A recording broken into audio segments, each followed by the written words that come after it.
धन्यवाद। सद्गुरु राम राम राम राम राम राम, हम भी चले अपने गाँव। राम राम राम।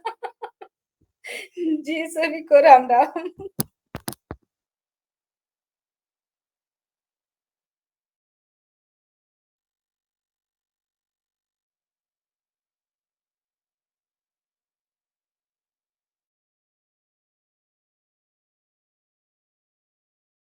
चलिए, आज हमारी बहन मिथिलेश जी, बहुत सुंदर आज का योग सत्र रहा। पूरी ऊर्जा के साथ उन्होंने आज का योग सत्र लिया। मैं पूरी योगाहार परिवार की तरफ से आपका बहुत-बहुत धन्यवाद और आभार व्यक्त करती हूँ। और आगे हम दूसरे सत्र की तरफ चलते हैं। और दूसरे सत्र में आज हम जैविक प्राकृतिक खेती और गोपालन पर आज हमारे बीच में आदरणीय बणे सिंह जी, जिला आगर मालवा से है और उत्कृष्ट किसान, और बहुत सुंदर उनका आगर मालवा में कार्य है। गोपालन पर भी बहुत अच्छे और प्राकृतिक जैविक खेती पर भी बहुत अच्छे से उनका कार्य शुरू है, और नियमित योगाहार कार्यक्रम के सदस्य है। इटारसी के जो 525वां योगाहार उत्सव था, तो वहां पर भी आमंत्रित हुए थे, और आज भी हमारे 3 साल पूरे होने पर वहां पर भी आ रहे हैं। ऐसे मुख्य वक्ता के रूप में आज मैं हमारे योगाहार मंच पर आदरणीय बनी सिंह आर्य जी का मैं योगाहार मंच पर स्वागत, वंदन, अभिनंदन करती हूँ और सादर निवेदन करती हूँ कि आप आइए और आपका मार्गदर्शन योगाहार मंच पर आमंत्रित है जी। जी ओम, मेरी आवाज़ पहुंच रही सभी लोगों तक? जी जी, आपकी आवाज पहुंच रही है जी। जी जी जी, सदन के सभी देवी आत्माओं को मेरा प्रणाम। आज हम को आपने मंच पर उपस्थित किया और इस योग्य समझा और समय दिया, इसके लिए भी हम आपको धन्यवाद देना चाहते हैं। पूरे योगाहार परिवार ने हमें जो ज्ञान और विज्ञान दिया है, उसमें आज छोटा मोटा जो हमने अध्ययन किया उसके माध्यम से, तो आज हमें थोड़ा सा बोलने का प्रयास करूँगा कि क्या हमने पाया है और क्या हमने खोया है। इसकी शुरुआत करते हैं हम हमारे आराध्य देवों के देव महादेव के जो उन्होंने जो विज्ञान दिया है हमें, जो मंत्र दिया हमें, उस मंत्र से ही शुरुआत करते हैं हम। ओम त्र्यंबकम यजामहे सुगंधिम पुष्टिवर्धनम उर्वारुकमिव वंदना मृत्युर्मुक्षीयमामृतात्। हमारा जो त्र्यंबकम यजामहे का जो मंत्र है और जो विज्ञान है, उसकी महान ऋचाएं और उनकी शाखाएं और उसके पद चिन्ह क्या हैं, ये हम भूल चुके हैं। हमारी संस्कृति और हमारा विज्ञान केवल पत्थर की शिलाओं पर या पत्थर की मूर्तियों में और कागज में सिमट के रह गया है। हम उसको भूल चुके हैं। विलुप्त नहीं हुई हमारी संस्कृति, केवल हम उससे दूर हो गए हैं, हम उसको भूल चुके हैं। आज योगाहार मंच ने पूरे भारतवर्ष से यात्रा करके मुझे वो गर्व से सीना ऊंचा कर दिया है मेरा, कि जिस रास्ते पर मैं 2009 से जा रहा था, दुर्भाग्यवश मेरा क्या रहा, उससे बिछड़ने के 9 वर्ष हमारे पीछे चले गए हम। 9 वर्ष के बाद पुनः हमको इसी रास्ते पर आकर के एक संकल्प के साथ हम जुड़े और उस श्रेष्ठ ज्ञान और विज्ञान को और उसका अध्ययन करने का सपना मेरा साकार हुआ। और जो सपना मैंने जीवन में देखा था, वो आज पूर्ण होने जा रहा है। और वर्तमान में आगे चल कर के वो एक बहुत बड़ा विशाल भारत की गणमान्य जनता और हमारे नौनिहालों का भविष्य खतरे में है, उसको बचाने में कामयाब होगा। ऐसा विज्ञान जो गो विज्ञान परम विज्ञान, हमारा विज्ञान ही धर्म है और धर्म ही विज्ञान है। हमारे ऋषि मुनि क्या नहीं कर सकते थे, आज हम गर्व करते हैं कि हम विकास की ओर जा रहे हैं। हमने बहुत कुछ प्राप्त कर लिया है, बहुत कुछ प्राप्त नहीं किया, हमने बहुत कुछ खो दिया है। अगर इसको पुनः प्राप्त नहीं करेंगे तो हमारा विनाश निश्चित है। हमारा गो विज्ञान हम अपनाएंगे तो राक्षस प्रवृत्ति के लोग जल जल के मर जाएंगे, और नहीं अपनाएंगे हम तो हम सड़ सड़ के हमें मरना पड़ेगा। ये हमारे दैनिक योगाहार के सभी परिवारों ने आज सिद्ध करके दिखा दिया है कि पूरे भारतवर्ष की यात्रा करने के बाद में जो ज्ञान और विज्ञान था वो हमारे ही पास है। हमारे मालवाचल की एक कहावत है कि दिल्ली गए बाहर जो का, और जिसके लिए गए तो वो हमारे घर पे ही उपलब्ध था। इतना महान और विज्ञान, पहले मुझे थोड़ा सा हल्का सा भ्रम था, जब दैनिक योगाहार का जो ग्रुप हमारे सेशन में नहीं चलता था उस वक्त थोड़ा सा मुझे भ्रम था कि क्या मैं श्रेष्ठ मार्ग पे जा रहा हूँ या कोई और परिवर्तन करने वाले देश में बड़े बड़े वैज्ञानिक पड़े हैं, उन्होंने कुछ ट्रांसलेट किया होगा हमारे विज्ञान का, और हम ये घोषणा कर दें कि गो विज्ञान परम विज्ञान है, तो कहीं ना कहीं हम पिछड़ जाएंगे या फिर गलत मार्ग पर चले जाएंगे। परंतु परमात्मा की दुआ से और गौ माता प्रकृति की कृपा से युगों युगों से चला आ रहा हमारा विज्ञान, वो आज मात्र 40 साल से हमने इनका उपयोग करना बंद किया, तो 40 साल से हम जो 80 वर्ष की उम्र में जो काम कार्य करने की जो क्षमता थी वो मात्र हमारी 18 वर्ष की हो गई हैं। इतने नीचे हम गिर चुके हैं। गो विज्ञान परम विज्ञान की हम बात करें, हमारे मंदिरों की बात करें, हमारे पेड़ पौधों की बात करें, मंदिर पर ध्वज लगाने की बात करें, ये सारा विज्ञान है। विज्ञान को धर्म से जोड़ा और धर्म को विज्ञान से जोड़ा, आस्था से जोड़ा और आस्था में वास्ता, और अगर आस्था में वास्ता नहीं तो फिर विनाशता निश्चित है हमारी। ऐसा विज्ञान हमारा था और रहेगा, इसको कोई ट्रांसपोर्ट भी नहीं कर सकता, ना कोई मिटा सकता है, ना कोई इसमें परिवर्तन कर सकता है। आज हम गो विज्ञान परम विज्ञान की बात करेंगे हमारे शिव मंदिर के प्रांगण से, जहाँ हम बोलते हैं देवों के देव महादेव है, कालों के महाकाल उसका नाम हमने दिया है। जितने भी काल हमारी प्रकृति में आते हैं, मानव के ऊपर आते हैं, वो शंकर भगवान या शिव मंदिर में की शरणगत में जाने से समाप्त हो जाते हैं। आज पूरी दुनिया में एक विशाल बीमारियों का पहाड़ और तूफान खड़ा है। ऑक्सीजन लेवल गिर रहा है, कैंसर और कोरोना की हार्ट अटैक बीमारियां आ रही हैं, और इसकी निजात पाने के लिए सरकार और हम सब करोड़ों अरबों अरबों रुपये बर्बाद करने के बाद में भी उस पूर्णता की ओर नहीं पहुंच पाते हैं, जहां हमारा जीवन 100 वर्ष तक निरोगी रहे, 100 वर्ष तक हम चलते फिरते रहें, 100 वर्ष तक हम बोलते रहें, 36,500 दिवस तक हम हॉस्पिटल का दरवाजा ना खटखटाएं, किसी के आगे हम हाथ ना फैलाएं। ऐसा हमारा विज्ञान हमारे ऋषि मुनियों ने हमें दिया है। राक्षस लोगों ने हमें हमारा विज्ञान ही नहीं छीना है।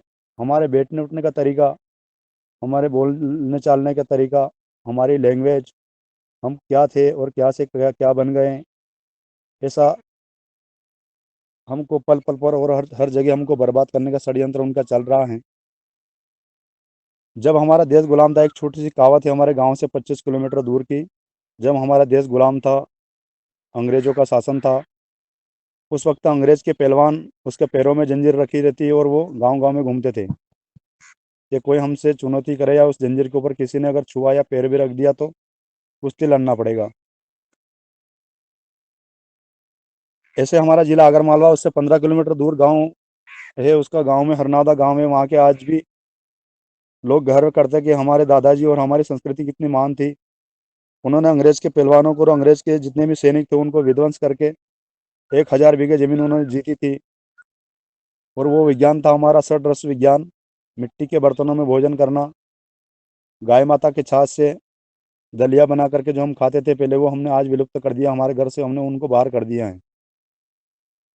वो पहलवान जब गांव में घूम रहा था, वो दादाजी गाय लेकर के जा रहे थे, वो दादाजी ने बोला कि ये क्या, कौन पागल जा रहा है। उसने वो जंजीर के ऊपर पाँव रखा, वो पहलवान वहीं तड़पने लगा। उसने बोला कि ये आपने बहुत गलती की है, तुमको जान, तुम्हारे प्राणों की, तुम्हारी जान भी जा सकती है इसमें। ऐसा चुनौती की जान क्या होती है, जान को पहचानते नहीं कि तुमको कुश्ती लड़ना पड़ेगा। कुश्ती क्या होती है कि बातिया आना, हमारी मालवा भाषा में बोलते हैं कि बातिया आना, हमारा बल प्रयोग करना। तो उन्होंने उस जंजीर को खींच कर उस पहलवान को वहीं गिरा दिया। जब उसकी रिपोर्ट अंग्रेज के वहाँ गई और अंग्रेजों ने आकर के उस बादशाह साहब से बातचीत किया, तो अंग्रेज भी चालाक थे। उन्होंने सोचा कि एक को हरा सकते हैं अपन, दो से कुश्ती लड़ने के लिए तैयार करें इनको। और अंग्रेज ने 2 पहलवान बुलाए और उस बादशाह को कुश्ती लड़ने के लिए तैयार किया। पूरे गांव के लोग इकट्ठे हुए, शासन प्रशासन भी इकट्ठी हुई। उस बादशाह ने एक शर्त रखी कि मैं मर जाऊं तो मेरे कोई दिक्कत नहीं, कोई शर्त नहीं मेरी, अगर मैं जीत गया तो तुम्हारी क्या शर्त है कि यहाँ तुम्हारे गांव की जो 1000 बीघे जो जमीन है जागीरी, वो तुमको हमेशा के लिए तुम्हारे नाम कर दी जाएगी, तुमको दान में दे दी जाएगी। 80 वर्ष के दादाजी जब उन पहलवानों से कुश्ती लड़े, तो मात्र 1 मिनट में उन दादाजी ने दोनों पहलवान को चित्त करके मौत के घाट उतार दिया। अंग्रेज के सैनिकों में तहलका मच गया। उन्होंने फिर उन दादाजी की खोज की कि तुम्हारा भोजन क्या, उनके घर तक गए, उनका भोजन दिखाया। तो दादाजी ने बोला कि मैं रात को भोजन बनाता हूँ और सुबह गौ माता के दूध और गुड़ के साथ उसका सेवन करता हूँ, यही मेरा भोजन है।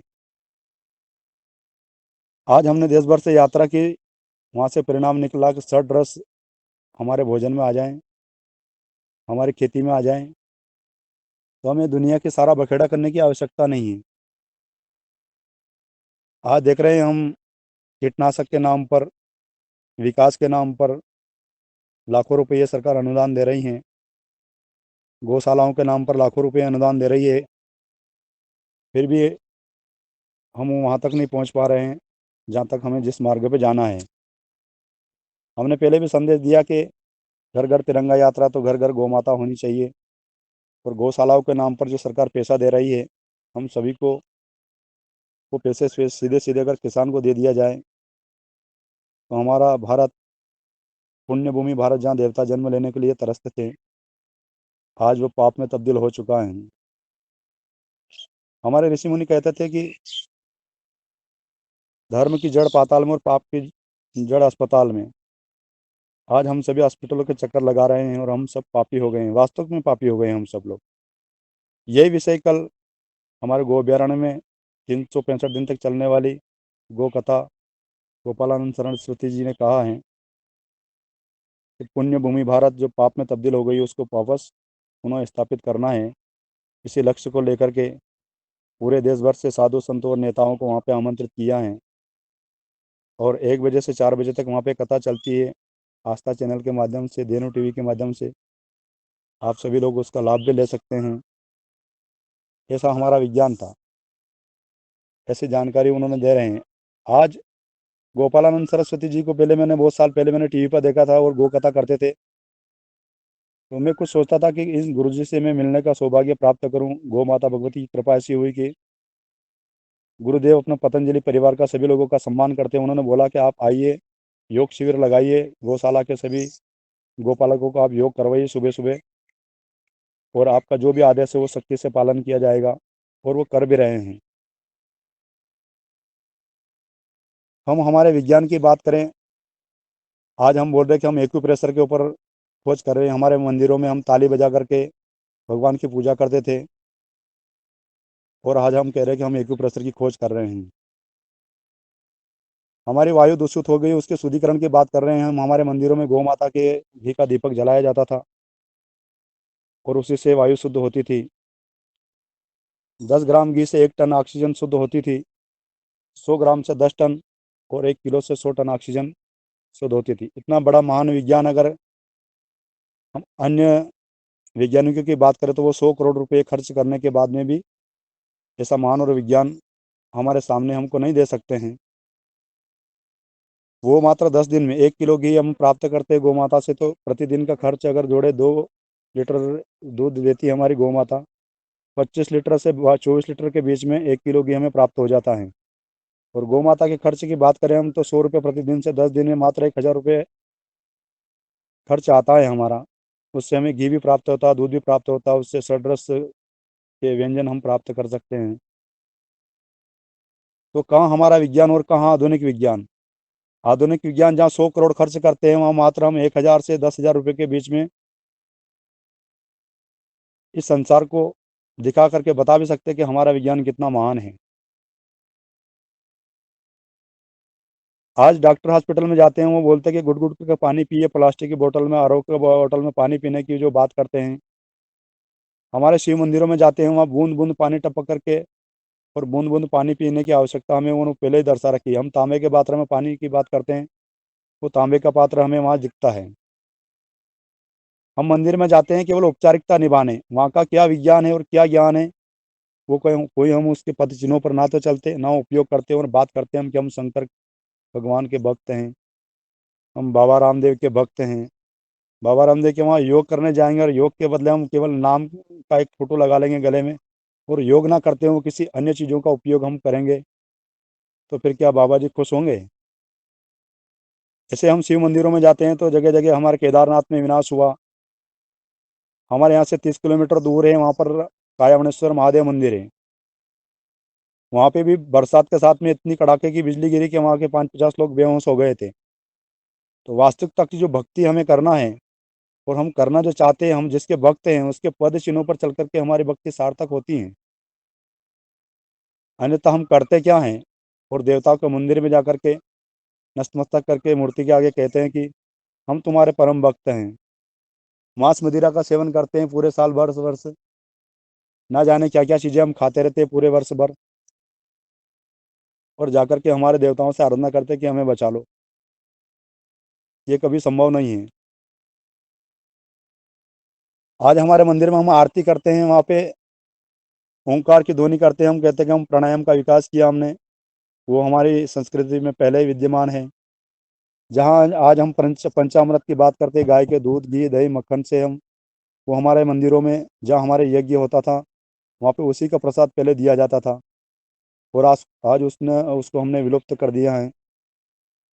हम आज बात करते हैं भस्म चिकित्सा की, मिट्टी चिकित्सा की। हमारे साधु संत सभी भस्म में रमा करके और मिट्टी चिकित्सा करके वो हमेशा निरोगी रहते थे। ऐसा विज्ञान हमारा। जंगली जानवरों से हम बोलते हैं कि हमारे साधु महात्मा तो वो गाय के कंडे की धुनी लगा करके भस्म में रमाते हैं, वो तापते हो तो पागल हो गए हैं। ऐसे ऐसे हमारे महापुरुषों पर हमेशा से कलंक सहते आए हैं हमारे महापुरुष। जंगल में जब तपस्या करते थे ऋषि मुनि, उस वक्त गाय के कंडे की आग लगा देते थे तो जंगली जानवरों से हमारी सुरक्षा होती थी। और वो ऋषियों का विज्ञान भी हमारे दादाजियों का भी विज्ञान है। हमारे गांव में जब शेर रहते थे उस वक्त हमारे दादाजी जंगल में जाया करते थे, तो वो एक गाय के 1 से 2 कंडे साथ में ले जाते थे और उसको आग जला करके पूरे दिन भर उसको साथ में रखते थे। तो शेर 150 फीट दूर से उसको देख करके विलुप्त वापस मुंह करके चला जाता था। अगर उसी शेर को मारने के लिए अगर आप बंदूक ले जाओगे तो बंदूक को देख करके शेर उस इंसान का पीछा करेगा और उसके ऊपर जरूर हमला करेगा। और उससे अगर बचाव के कारण आपके पास में अगर गाय का कंडा है, जलता हुआ अगर कंडा है, तो देखते उसकी महक से, उसकी खुशबू से वो दूर चला जाता है। हमारे घर में चोरों से बचाव के लिए हम सीसीटीवी कैमरा लगाते हैं, हम हथियार रखते हैं, परंतु हमारे घर में गौ माता नहीं रखते हैं। हमारे घर में यदि गौ माता है और हमारे घर में अगर चोरी होने वाली है तो उसी दिन शाम को गौ माता भोजन नहीं करेगी। गौ माता है या नंदी है तो वो क्या करेगा कि भोजन नहीं करेगा, वो इधर उधर उसको उछाल देगा और वो डकारने लगेगा और पूरी रात भर वो बैठेगा नहीं। ये मेरा खुद का एक्सपेरिमेंट है और अनुभव है। मेरे गांव में किसी व्यक्ति का ट्रैक्टर चोरी करने आए थे लोग, तो उन बैलों ने पूरी रात हंगामा किया, परंतु घर वाले को क्या उस विज्ञान का पता नहीं था। वो घर से बाहर निकले नहीं और उसका ट्रैक्टर चोर ले गए। एक मेरे खुद की बुआ जी के लड़के के वहाँ पर चोर आए हैं, जब पूरी रात भर उन बैलों ने हंगामा किया तो उसको रात भर सोने नहीं दिया, और परिणाम वही रहा कि रात के 2 बजे ट्रैक्टर के पास चोर आए, और जैसे चोर वहां पे पहुंचे तो बैलों ने जैसे रस्सी तोड़ के उनको मारने के लिए पीछे भाग गए, और वो जागा तो उसको पता लगा कि मेरे यहाँ पर चोरी होने वाली थी। ऐसा विज्ञान और परम विज्ञान हमारे पास आज वर्तमान में है और हमेशा के लिए रहेगा। हमारी बीमारी से बचने के लिए हमारी गौ माता जो जंगल में जाती हैं, वो 60 महीने या 70 दिन या 90 दिन पहले पता चल जाता हमारी गौ माता को कि हमारे मालिक पर आने वाले संकट के लिए मैं कौन सी औषधि का निर्माण करूं और उससे उनका सारा संकट दूर हो जाए। ऐसे ऐसे मान विज्ञान को हमने आज छोड़ दिया और उसका परिणाम आज हम भुगत रहे हैं। आज हमारे गांव में गौ माता के और विज्ञान की अगर बात करें हम, तो हमारे गांव में जो शादियां होती थी, और शादियों के दिन आपके क्षेत्र का तो मुझे पता नहीं, पर वो हाथ में जो नाड़ा बांधते हैं ना, उसको बोलते हैं हमारे यहाँ पे डोलडा। उसमें एक लोहे की कड़ी बना करके साथ में बांधा जाता है। तो शादी की शुरुआत होती है वो हमारे गोधूली बोलते हैं हम, जो गौ माता के रास्ते से वहां से मिट्टी खोद करके लाते हैं और उसका छोटा सा घर बनाते हैं, और उसी घर के वहां से हमारे शादियों की शुरुआत होती है। शादियों में जब हम भोजन करते हैं, भोजन करने के एक दिन पहले जहाँ हमारे गौ माता का गोबर हम साल भर एकत्रीकरण करते हैं, वहाँ से जो भी हमारे बैंड है या माता बहनें गीत गाती जाती है, और वहाँ से गोबर लेकर के आती है थोड़ा सा, और उस गोबर से पूरे मकान की लिपाई पोताई की शुरुआत करती हैं, और उसी गोबर से गणेश बना करके हमारे रसोई घर में, जहाँ हमारे भोजनशाला होती हैं, वहाँ पर रखते हैं। किसी पंडित से हमने पूछा कि ये क्या है, कि ये लक्ष्मी का वास यहीं से शुरुआत होता है। आज हम सरकार के पैसे के टोकन को ही लक्ष्मी मान करके बैठे कि हमारे पास बहुत सारे लक्ष्मी हैं। पैसा होने के बाद में इंसान बीमार क्यों हो रहा है फिर, आपने यदि उनको लक्ष्मी मान लिया है तो? लक्ष्मी आपने यदि मान लिया है तो उनका विनाश क्यों हो रहा है? अभद्रता क्या हो रही है देश के अंदर? अशांति क्यों फैल रही है देश के अंदर? ब्रह्मांड की लक्ष्मी है वो केवल और केवल गौ माता है। जिस घर में गौ माता है वहाँ कभी किसी प्रकार का रोग नहीं आता है, किसी प्रकार की दुविधा नहीं होती है। आज हमने गो विज्ञान छोड़ा, उसका परिणाम जहाँ माता पिता 80 वर्ष की उम्र में संतान पैदा कर देते थे और निरोगी रहते थे और हमारे साथ में खेतों में काम करते थे, वहाँ आज हम एक संतान पैदा करने के लिए 365 दिन हॉस्पिटल का चक्कर लगाते हैं, और एक संतान पैदा करते हैं तो हम सोचते कि हमारे घर में खुशियाँ आने वाली है, वो खुशियाँ दुख में तब्दील हो जाती हैं। जब हमारी माँ, हमारी बहन हमारे बच्चे को जन्म देती हैं, तो वो 3 महीने तक पिता और पति को मुंह नहीं दिखाती हैं।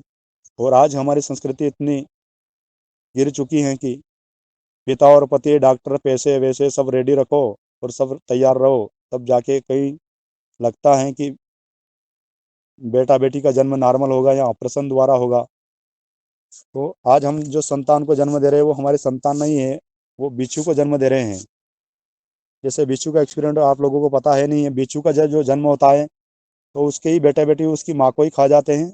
उसकी माँ की मृत्यु होती है जब वो बेटा जन्म लेता है।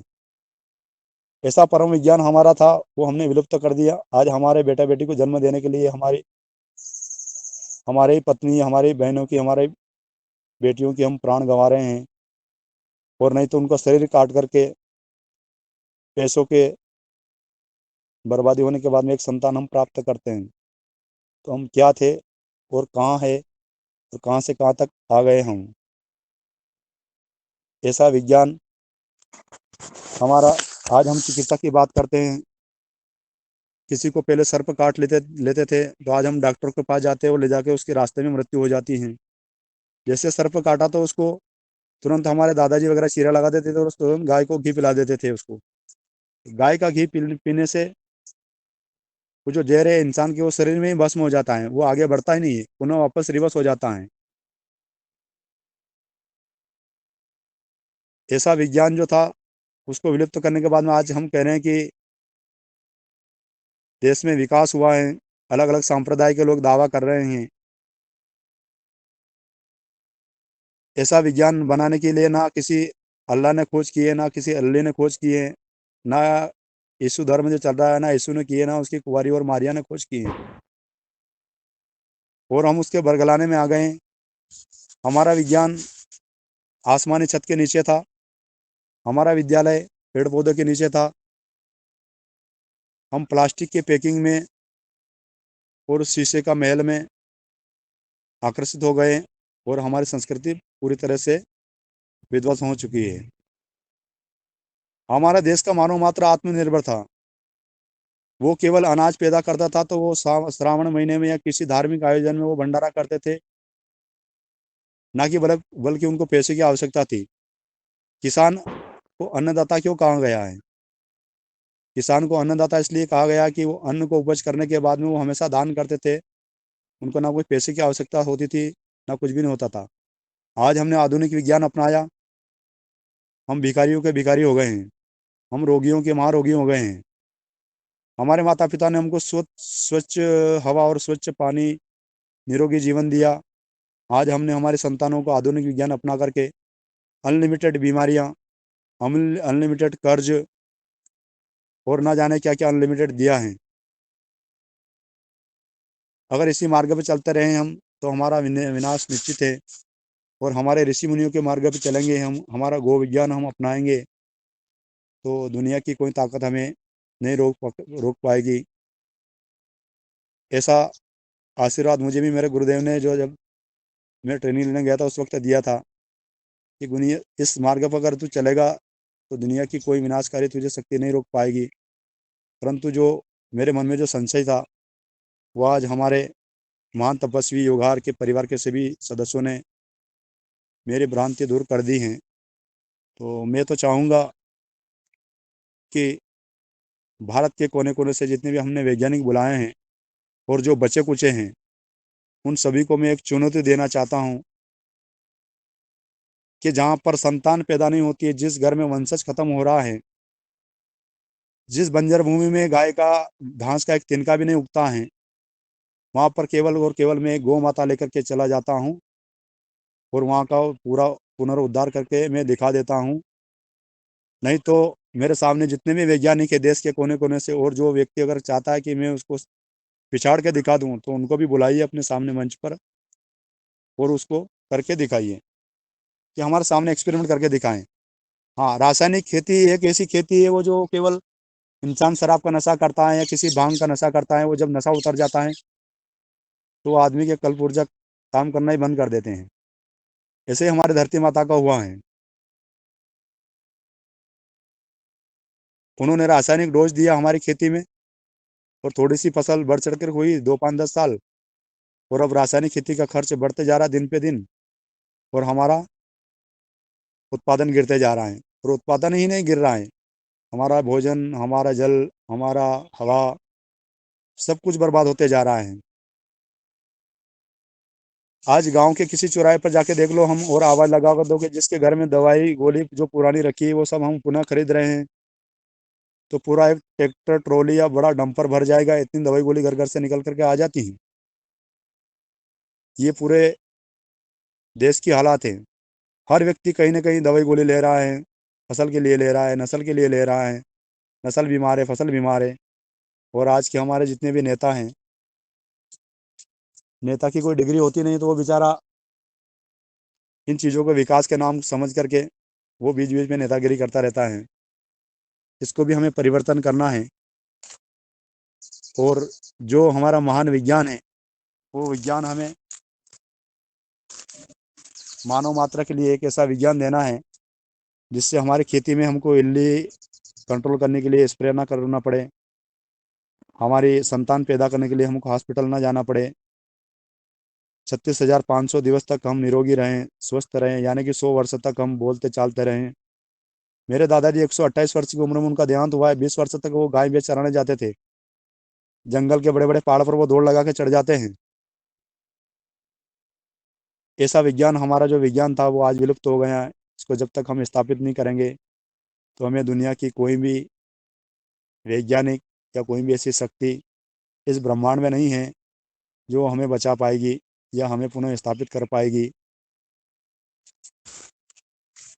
अगर इसको हमने नहीं अपनाया तो हमें आज तो हम दवाई गोली हमारी जेब में लेकर चल रहे हैं, परंतु ऑक्सीजन की टंकी हमें पीठ पीछे लेकर चलना पड़ेगा, वो दिन भी दूर नहीं है। 2004-5 में मेरे गांव में जब पानी का अकाल पड़ा था, उस वक्त कोई प्रदर्शनी करने आए थे, तो पूरे गांव के लोगों ने उनके ऊपर हंसी की थी। उन्होंने प्रदर्शनी में बताया था कि पानी पाउच बेचा था उन्होंने 2-2 रुपए में, पानी की बॉटल बेची थी 2-2 रुपए में। रात की 2 बजे के लिए पानी भरने के लिए आपको लाइन में लगना पड़ेगा, और पानी के लिए न मिलने पर वाद विवाद होगा, कलेश होगा। ऐसी कौमी उन्होंने दिखाई थी, और उस वक्त गांव के सभी लोगों ने हंस करके उनका तिरस्कार किया था। और आज हम देख रहे हैं पूरे भारतवर्ष में कितनी ही बरसात होती है, फिर भी पानी की कमी पड़ जाती है, और हर जगह यही हाल होता है। रात भर हम पानी प्राप्त करने के लिए जागना पड़ता है, कब नल आ रहे हैं, कब हमें कहाँ पानी मिलेगा, क्या सरकार की व्यवस्था है, क्या हमारी व्यवस्था है। ऐसे छोटे छोटे बिंदु पर हम कार्य करेंगे तो हम निश्चित संसार को एक नई दिशा और नया ज्ञान दे सकेंगे, ऐसा हमारा एक मानना है।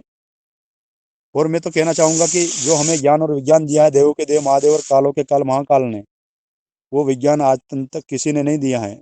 चाहे कितना ही बड़ा वैज्ञानिक बुला लो अपने मंच पर, देश के किसी भी देश के, हमारे देश के अलावा कितने भी देश हैं, और किसी को भी बुला लो, हमारा जो विज्ञान है, गो विज्ञान, परम विज्ञान, उस परम विज्ञान के सामने सभी का विज्ञान निरस्तक है, निरस्त है, कुछ नहीं कर पाते। हमारे सामने एक छोटे से बिंदु, हमारे सामने उनका विज्ञान एक छोटे से बिंदु के समान है।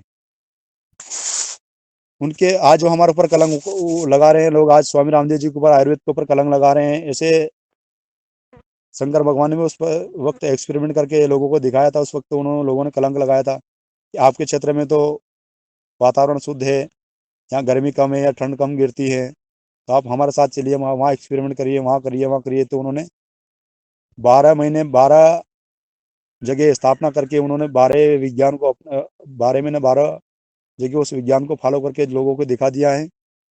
उसी विज्ञान का हम आज बात करते हैं कि 12 ज्योतिर्लिंग का दर्शन करने के बाद हमें उत्तीर्ण, या हम धार्मिक बन गए, हमारा जितना भी पाप है वो सब नष्ट हो गए हैं। ऐसा कुछ नहीं है। गौ माता जिस क्षेत्र में रहती हैं, देश के कोने कोने में जहाँ रहती है, वहाँ का वातावरण और वहाँ का विज्ञान वो एक्सपेरिमेंट करके उसके रक्षक और उसके नौनिहाल को वो देती हैं। ऐसा विज्ञान, गो विज्ञान, परम विज्ञान को हम खेती से लेकर के, हमारे जो सब शादियाँ होती है, उस वक्त गौ माता को हम शादियों में 7 फेरे जो लिए जाते हैं, उस 7 फेरे के साथ दान देते हैं। तो 7 फेरे लेने का विधान क्या है? हमारे शरीर की जो 7 धातुएं हैं, वो एक एक धातु का एक एक फेरे जो हम लगाते थे, पति पत्नी दोनों एक दूसरे के बंधन में बनते हैं। और उसके साथ में गौ माता का जो दान दिया जाता है, वो गौ माता दान इसलिए दी जाती है कि तुम सातों धातुओं की 100 वर्ष तक सुरक्षा करेगी तुम्हारी। और बेटी कुल में से दान वर वधु के पक्ष में जो जाता है गौ माता का दान, वो इसलिए दिया जाता है कि तुम्हारे ससुराल पक्ष में किसी प्रकार की अगर कोई कमी हो रहेगी, तो वो गौ माता पूरी कर देगी तुम्हारे। कंचन जैसी, कोढ़ जैसी काया हो जाती है, इंसान कोढ़ हो जाता है ना, बोलते हैं ना कि कोढ़ हो गई, कोढ़ के बाद में जब हम बोलते हैं कि अमृत का छींटा हमने लगा दिया, तो उसकी कंचन जैसी काया हो जाती है। तो आज हमारे अमृत बनाने की फैक्ट्री जो है वो केवल गौ माता है, और उसके साइंटिस्ट है वो केवल और केवल शंकर भगवान है। इसके अलावा जितने भी हैं सब देश के अंदर मानव प्रजाति को और हमारे महान विज्ञान को बर्बाद करने में तुले हैं। और यदि हम संभल गए हैं, तो दुनिया की कोई ताकत नहीं जो हमें बर्बाद कर सके हैं। ऐसा विज्ञान जो था। आज हम खेती की बात कर रहे हैं, बहुत सारे लोग आए, उन्होंने बताया कि अलग अलग पोषक तत्वों की बात करते हैं। परमात्मा ने सृष्टि निर्माण किया है, हमारे शरीर के अंदर निर्माण करने के बाद में 9 इंद्रियां, 32 दांत हमारे मुंह में दिए हैं।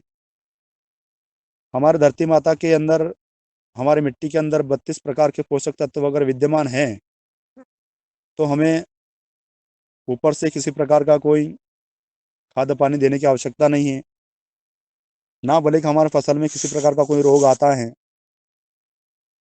और ना हमें ऊपर से कीटनाशक किसी भी प्रकार का, चाहे हमारा रासायनिक हो या जैविक हो, या किसी प्रकार का कीटनाशक हमें ऊपर से स्प्रे करने की आवश्यकता नहीं है। आप लोगों ने एक्सपेरिमेंट किया या नहीं किया हमें तो पता नहीं है, परंतु मैंने हमारे पास के जो बांध है वहाँ से बांध की मिट्टी ला करके हमारे खेतों में डाली है। तो आने वाले 4 या 5 वर्ष तक मैं संतरे के बाग में ना किसी प्रकार का कोई खाद डालने की मुझे आवश्यकता पड़ी, ना उसमें खरपतवार कंट्रोल करने की आवश्यकता पड़ी। और उसका फल मेरे खेत से जब सौसर के व्यापारी आकर के उन्होंने दुबई पहुंचाया था बांग्लादेश के रास्ते से, वही व्यापारी 3 वर्ष बाद लौट करके मेरे खेत पर आए। उन्होंने बोला कि तुम्हारे जो संतरे थे हमारे खेत के, वो इतना टिकाऊ थे कि हमने पूरे साल भर उनको स्टोरेज में रखा, जिसके बाद में उसमें किसी प्रकार की खराबी नहीं हुई। ऐसे छोटे छोटे विषयों का हम अध्ययन करेंगे। जैसे हमारी जो दीदी आई थी नीलम मिश्रा जी, उन्होंने पानी के ऊपर बताया, फॉरेस्ट के जंगलों में कुआं खोद करके वहाँ का पानी के बराबर पानी की तुलना मिनरल वाटर और कैंगन वाटर भी नहीं कर सकता है। आज कैंगन वाटर लगाने के लिए 3-3 साढ़े 3-3 लाख की मशीनें हमको लगानी पड़ रही हैं, परंतु वो आगे भविष्य में सभी लोगों को लगाना पड़ेगा। शहरों में तो संभव है नहीं कि हम मिनरल वाटर और कैंगन वाटर लगा सकें या वहाँ कुआं खोद करके वहाँ से स्वच्छ जल प्राप्त कर सकें। वो केवल और केवल संभव है तो गांव में रहने वाले व्यक्ति को या उसके खेत पर रहने वाले व्यक्ति को ही संभव है। आज हम मोटर चला करके पानी भरते हैं, प्लास्टिक के नलों में पानी आ रहा है, हज़ारों किलोमीटर पाइपलाइन डली हुई है हमारी, वहाँ से पानी प्राप्त हो रहा है, तो उस पानी को हम पी रहे हैं। तो हमारा जो विज्ञान था, हमारे पूर्वजों का मटके पानी और कुएं का पानी, वो सबसे श्रेष्ठ था। और आज बड़ी बड़ी पाइपलाइनों में हम पानी पी रहे हैं और घर में महसूस कर रहे हैं। पूरे साल भर प्लास्टिक की बोतलों में पानी आता है आरओ का। प्लास्टिक की बोतल का पानी यदि आप छोड़ दें, ये सभी से मेरा एक निवेदन है, जहाँ पर भी जाए हम मटके का पानी पिए और आरओ के नाम से हमारा स्वास्थ्य जो खराब कर रहे हैं लोग, उनसे हम अधिकतम बचें। मेरे जीवन में मैंने जो संकल्प लिया है आज से 30 वर्ष पूर्व, या हाँ 30 वर्ष पूर्व से 1995 में जब मेरे गांव में मेरे गुरुदेव आए थे योगा करवाने, उस वक्त तो योग गुरु बाबा रामदेव जी टीवी पर भी नहीं आते थे, उसके उनसे हमारा परिचय भी नहीं था। जब से हम योगा करते थे तो हमारे गुरुदेव ने कहा था कि चाय एक धीमा जहर है और उसको पीने से समस्त प्रकार की बीमारियां होती हैं। आज हम योग कर रहे हैं, आयुर्वेदिक अपना रहे हैं, हम जैविक कर रहे हैं, फिर भी हमारे साथी भगवान दास कुशवाहा जी को बीमारियों का शिकार हो गए हैं, क्योंकि हम प्रतिदिन चीनियों का सेवन कर रहे हैं। हमारे घर में जब से सफ़ेद चीनी आई है, तो ये मान के चलो कि हमारे घर की ऐसी बर्बादी हो गई कि हमारे घर का पानी पीने के लिए कोई पड़ोसी या कोई संत महात्मा भी तैयार नहीं है। ऐसी हमारी स्थिति हो गई है। चीनी जब हम खाते हैं शरीर में 8 घंटे तक वो पचती नहीं है, और उसके साथ में जो भी भोजन मिला के खाते हैं वो 8 घंटे तक वो उसको भी नहीं पचने देती है। तो 8 घंटे तक वो जो भोजन हम ग्रहण करते हैं वो फिर हमारे शरीर के अंदर पड़ा पड़ा सड़ेगा, और सड़ेगा तो अनेक रोगों को जन्म देगा। हमारा ज्ञान और विज्ञान जो है उनको हमको सब पता है। जैसे कि एक साधु संत एक जंगल में रहता था, वहाँ पे एक शिकारी आता था और वहाँ के पक्षी को पकड़ के ले जाता था। तो संत ने विचार किया कि क्यों ना इन पक्षियों को हम मैं पढ़ा दूं और उनको बोल दूं कि शिकारी आएगा, दाना डालेगा, जाल फैलाएगा, जाल में फंसना नहीं, दाना खाना नहीं। और आज हमें मालूम होते हुए भी हम सब और तोता रटन जो विद्या है वो कर रहे हैं कि आरओ का पानी है, चीनी है, यूरिया है, ये सब बाहर के लोग आएंगे और हमें बताएंगे, और हमें इसके चुंगल में आना नहीं और हमें फंसना नहीं, और हम वही करते जा रहे हैं। हमारा भी एक संकल्प होना चाहिए, अटूट संकल्प होना चाहिए कि जो चीज़ हमारे विनाश के लिए है उसको हम तुरंत हमारे दरवाजे से बाहर निकाल दें। मैं मेरे जीवन में मैं केवल भोजन ग्रहण करता हूँ 2 टाइम के लिए। 25 वर्ष से पहले या 25 वर्ष के बाद में हमने उसको ग्रहण नहीं किया है। ना विमल खाता हूँ, ना चाय पीता हूँ, ना मीठा खाता हूँ किसी प्रकार का। जो हमारे गुरुदेव ने हमको दिया है उसको एक लक्ष्य मान करके उसको यदि हम बोल दें कि हाँ यही सत्य है, गुरु से ज्ञान लेने जाते हैं, गुरु से बात करते हैं, हाँ गुरु जी बहुत अच्छा ज्ञान दिया हमने, वाह वाह वाह वाह, धन्यवाद देते हैं, और वहाँ से उठ के चल देते हैं। वो ज्ञान का पल्ला वहीं झाड़ करके हमारे घर आते हैं। प्रवचन सुनने गया था तो चाय तो पीना पड़ेगी, मूड खराब हो रहा है, सुस्ती नहीं उड़ रही है। तो जब गुरु के ज्ञान लेने का महत्व ही क्या निकला, जब आपने इतना समय दिया, सब कुछ दिया, जिसके बाद में आपने घर आकर के चाय पी ली। पंजाब की एक कहावत है कि भूखे पेट दुश्मनों को भी चाय नहीं पिलाना चाहिए। और आज हम सब प्रातः उठते ही चाय माता का जब तक दर्शन नहीं करेंगे, जब तक दूसरे कार्य की ओर हम कदम नहीं रखेंगे। क्या है हमारा आज और हम किस रास्ते से जा रहे हैं। यदि हम खेती की बात करें तो हमारे खेती में 32 प्रकार के पोषक तत्वों की आवश्यकता है।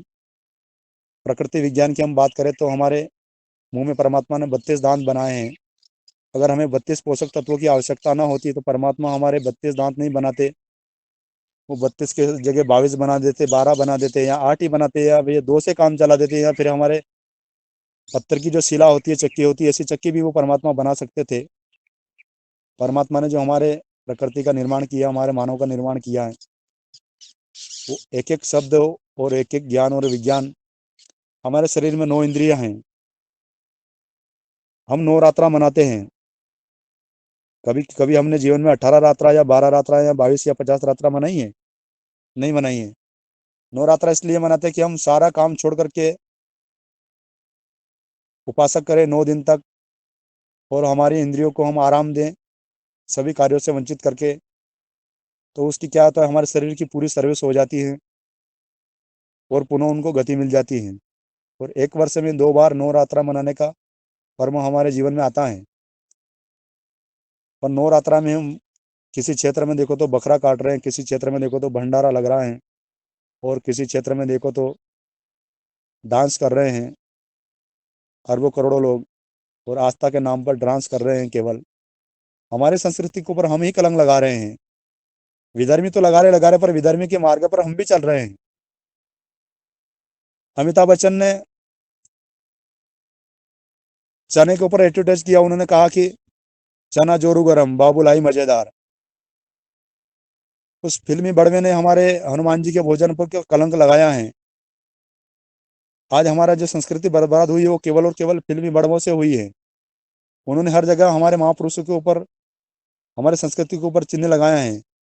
उस बावले को ये तो पता होना चाहिए था कि जो चने का सेवन करता है वो 100 वर्ष तक निरोगी रहता है, 100 वर्ष तक बलशाली रहता है, 100 वर्ष तक किसी प्रकार का कोई संकट उसके शरीर में नहीं आता है।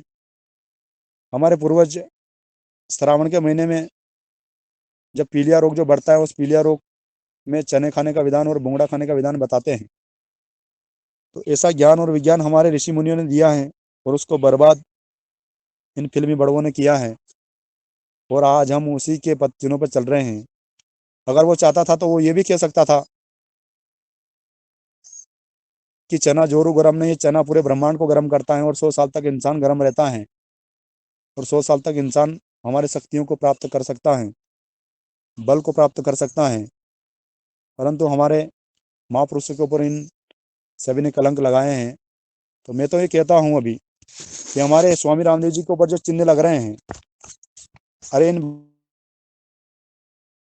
हमारी प्रत्येक जिले में 10-10 हजार 5-5 हजार कार्यकर्ता हमको तैयार करना चाहिए, और इसी से हमारे को राष्ट्र को बचाना चाहिए। हमको कम से कम एक एक जिले में 100 तो यज्ञ चिकित्सक तैयार करना चाहिए, 100 हमको योगाचार्य तैयार करना चाहिए, 100 हमको गो आधारित कृषि के वैज्ञानिक तैयार करना चाहिए हमको। जब तक हम सोते रहेंगे और हम जब तक सोचते रहेंगे कि हाँ करेंगे विचार और करेंगे विचार, तो फिर हमारे महापुरुषों के ऊपर कलंक तो आना ही है। और फिर हम ताली और थाली बजा करके और मोमबत्ती जला करके इन विनाशकारियों का हम अपमान करते हैं, तो उससे कुछ नहीं होता जाता है। हमारे विज्ञान, महान विज्ञान को हम नहीं अपना रहे हैं, इसका परिणाम हमारे ऋषि मुनि भुगत रहे हैं। और हम हमारे ऋषि मुनियों के साथ में खड़ा हो जाएंगे, उस वक्त इन राक्षसों की कोई औकात नहीं जो हमारे विज्ञान को विलुप्त कर सके, हमारे महापुरुषों के ऊपर कलंक लगा सके। वो कहता है ना कि सदाचार चुप बैठता है जब अनाचार बढ़ता है, और जब सदाचार जागरूक होता है तो अनाचार हमेशा के लिए खत्म हो जाता है। आज अनाचारों की संख्या देखो ना, हॉस्पिटलें खोलते खोलते खोलते हमारे घरों में तक पहुंच गई हैं, और ग्राम पंचायतों में डॉक्टरों की नियुक्ति होने लगी, एलोपैथी के डॉक्टरों की नियुक्ति होने लगी है। क्या यह विज्ञान हमको विकास की ओर ले जा रहा है? हमारे महापुरुषों के ऊपर कलंक लगा करके कोर्ट से आदेश दिए जा रहे हैं। उन कट्टमुल्लों को तो अगर सरकार मुझे वहाँ जाने की अनुमति दे तो उसकी गर्दन में उतार करके मेरे घर तक ले आऊँ। मैंने जीवन में जो भी कार्य किया है और मेरे गाँव का भी एक इतिहास रहा है कि हमारे गाँव के लोग वाद-विवाद से लेकर के किसी चीज़ों से डरते नहीं हैं। ये एक मेरे गाँव का एक इतिहास रहा है। हमेशा सत्य के मार्ग पर चलने वाला हमारे गाँव का एक इतिहास रहा है। मेरे गाँव में जब डीज़ल पेट्रोल लाइन निकली थी तो पूरे भारतवर्ष से किसी किसानों को उन्होंने पैसे नहीं दिया और हमने जो माँगा वो हमने प्राप्त किया, जिसके बाद में उनको यहाँ से निकलने दिया। मेरे गाँव में बहुत पुरानी बात है, जब वाटर रिचार्ज करने के लिए अकाल पड़ा था उस वक़्त खेत की मेड़ से वो खेत की मिट्टी निकाल करके चारों मेड़ बंधान करने के लिए हमारे गाँव में जो लोग आए थे बाहर के, तो पूरे ज़िले को उन्होंने कंगाल दिया था। जब हमारे गाँव में प्रवेश किया उन्होंने, तो हमारे गाँव के लोगों ने उसको मार-मार करके भूत बना दिया था और उसको भगा दिया था कि आपको मेड़ बंधाना है और रिचार्ज करना है तो जंगल में जाकर के करिए, हमारे खेत की मिट्टी हमको बर्बाद मत करिए। तो वहीं से वो उनका वो कार्य विलुप्त हो गया था। ऐसे अनेक सारे कार्य हैं जो हम आज कोर्ट के आदेश मान रहे हैं। इन महान लुटेरों का हम ज्ञान मान रहे हैं। जिधर देखो तिधर हमारी संस्कृति और हमारी मानव सभ्यता को विनाश करने में लगे हुए हैं। तो हम सभी जागें और सब प्रेरित हो जाएं। और मैं चाहता हूं कि हमारा विज्ञान का इतना प्रचार होना चाहिए कि जैसे चुनाव प्रचार होता है ना, उस प्रकार हम सबको साधु संत, पूरे देश भर के साधु संतों का आमंत्रित करना चाहिए। ये विषय मैंने गोपालानंद शरण जी के पास रखा था गो अभ्यारण्य में। तो उन्होंने लक्ष्य लेकर के लक्ष्य चंडी यज्ञ उन्होंने प्रारंभ किया और उन्होंने पूरे साधु संत, पूरे देश भर के साधु संतों को गो अभ्यारण्य में आमंत्रित किया है। और प्रतिदिन में यदि मैं 2 दिन या 1 हफ्ते भर गो अभ्यारण्य में ना जाऊं तो वो तुरंत फ़ोन लगा देते हैं कि तुम्हारा काम अधूरा रहे, जब तक पूरा नहीं होगा जब तक आप यहाँ से जाओगे नहीं। तो मुझे प्रतिदिन या 2 दिन वहाँ उपस्थिति देना पड़ती है। अब मैंने बताया कि गुरुदेव मुझे हरिद्वार जाना है, वहाँ कुछ आवश्यक कार्य हैं। तो बोला कि आचार्य बालकृष्ण जी को और योग गुरु बाबा रामदेव जी को आपको निमंत्रण ले जाना है और वो निमंत्रण लेके आना है। और यदि वो नहीं मानते हैं तो मैं स्वयं चलूँगा और मैं उनको आमंत्रित दे करके आऊँगा और उनको एक दिन ज़रूर गो अभ्यारण्य में बुलाने का प्रयास हम करेंगे। ऐसे-ऐसे मानव विज्ञान और खेती की जो हम बात कर रहे हैं आज हमारी धरती माता में अलग-अलग वैज्ञानिक बताते हैं कि धरती में अन्नपूर्णा है और पोषक तत्व बहुत नीचे तक हैं। बड़े-बड़े प्लांट चला रहे हैं खेती को बर्बाद करने के लिए, हमारी मिट्टी को बर्बाद करने के लिए। हमारे खेत की मिट्टी, हमारे वनस्पति जितने भी पेड़-पौधे हैं, वो 9 इंच से नीचे का भोजन ग्रहण नहीं करते हैं। 9 इंच से ऊपर अगर पोषक तत्व रहें तो वो ग्रहण करते हैं, अन्यथा वो जीवित रहने के लिए, फिर सहायता लेने के लिए वो उस वर्ष फल नहीं देते हैं और केवल आधार रहते हैं। जब जाकर के वो नीचे की जड़ों से थोड़ा बहुत उनका जीवित रहने के लिए थोड़ा बहुत परिस्थिति में वो खड़े रहते हैं। अगर आप सभी को यकीन ना हो तो आप आपके क्षेत्र में पेड़ पौधों के पास जाना और वहाँ की मिट्टी की खुदाई करना और इंच टेप ले जाना साथ में और नाप के देख लेना आपके 9 इंच से नीचे फीडर रूट जो रहते हैं पेड़ पौधे की, वो भोजन ग्रहण करने की जो जड़ें हैं, वो 9 इंच से नीचे भारत भूमि में तो नहीं मिलेगा, अन्य विदेशों में हो सकता है। ये एक मेरा छोटा सा सुझाव है। और इन आधुनिक विज्ञान के चक्कर में पड़ कर के हमारी धरती माता को, हमारे नौनिहालों का भविष्य बर्बाद ना करें। नहीं तो हम धर्मात्मा की जगह पापी तो बन चुके हैं और पापी ही कहलाएंगे। जब हमारे मालवा क्षेत्र की एक कहावत है कि बाप बेटा के बीच में विवाद होता है तो पिताजी बोलते हैं कि बेटा चिंता मत कर, मैं तेरा ऐसा करके जाऊंगा। वो हाथ घुमा करके बताता है कि मैं तेरा ऐसा करके जाऊंगा कि ना तो तू खेती में फसल पैदा कर सकेगा और ना घर में नस्ल पैदा कर सकेगा। तो आज गौ माता हमारी रोडों पे घूम रही हैं, दर दर की ठोकरें खा रही हैं। हो सकता है अगर हमने गौ विज्ञान नहीं अपनाया तो आने वाला मानव मात्र भी ऐसे ही दर दर ठोकरें खाएंगे, क्योंकि उनके पूर्वज उनके बेटे के पास रहेंगे तो कुछ नहीं, खेती में अनाज पैदा होगा नहीं, घर में नस्ल पैदा होगा नहीं। आप भी तो लावारिस की तरह तड़प तड़प के ही मरना है आपको। ऐसा विनाशकारी दिन अगर आपको नहीं देखना है तो सभी गौ विज्ञान को अपना करके इस राष्ट्र को हमारा परिवार मान करके, इस राष्ट्र को हमारा घर मान करके हम कार्य करें। मैंने जो जीवन में सपना देखा था, लोग अलग अलग कार्य करते हैं, मैं मास्टर बन जाऊंगा, मैं इंजीनियर बन जाऊंगा, मैं डॉक्टर बन जाऊंगा। और बहुत सारी दौलत कमाऊंगा और बहुत सारे लोगों को पैसा दान करके मेरा नाम कमाऊंगा। परंतु मैं जब से सपना देखा था कि पंच तत्व को निरोगी बनाना और सुरक्षित करने का जो सपना देखा था मैंने, वो माँ भगवती की कृपा से आज मेरा साकार होने जा रहा है। जब हमारा अपना योगाहार मंच नहीं चलता था, उस वक्त मैं सोचता था कि कौन सा ऐसा विद्यालय हो जो वहाँ जाकर के मैं पूर्ण ज्ञान को प्राप्त कर लूँ और ऐसे ज्ञान को प्राप्त करूँ जिस ज्ञान के बल पर मैं सरकार को भी ये चुनौती दे सकूं कि हाँ, हमारा विज्ञान परम विज्ञान है, हमारा ज्ञान परम है। परंतु माँ भगवती की कृपा से और आज सब आप सभी तपस्वी लोगों से आज मुझे हमारा सीना इतना गर्व से गौरवान्वित कर दिया है आप लोगों ने सभी ने मिलकर के, कि मुझे मेरे घर में रह करके, चलते फिरते मेरी खेती में रह करके सारे ब्रह्मांड का ज्ञान हमें प्राप्त करा करके एक श्रेष्ठतम ज्ञान का प्रचारक साबित कर दिया है कि हमारे ज्ञान और विज्ञान के सामने सब फेल है। और आने वाले नौनिहालों को, भविष्य को इसी मार्ग पर हम चला करके हमारे देश को बचाएंगे, हमारे नौनिहालों को, भविष्य को बचाएंगे। और हमारे साधु संतों, हमारे महात्माओं के ऊपर जो ये कलंक लगा रहे हैं, इसको कलंक लगाने का मौका ही ना मिले, ये सभी हम सबको संकल्प लेना है और सभी को बढ़ चढ़ करके हिस्सा लेना है। यही मेरा आप सभी से निवेदन है। चाहे आप मुझे छोटा भाई माने या बड़ा माने या बेटा माने या जो भी माने या पागल माने, या आपकी जैसी विचारधारा है वैसा माने, परंतु गो विज्ञान जरूर माने। और गो विज्ञान के परम चिन्ह और परम ज्ञान को सभी हमारे शक्ति और हमारे सामर्थ्य के अनुसार पूरे देश भर में जरूर प्रसार प्रसार करें। जी ओम।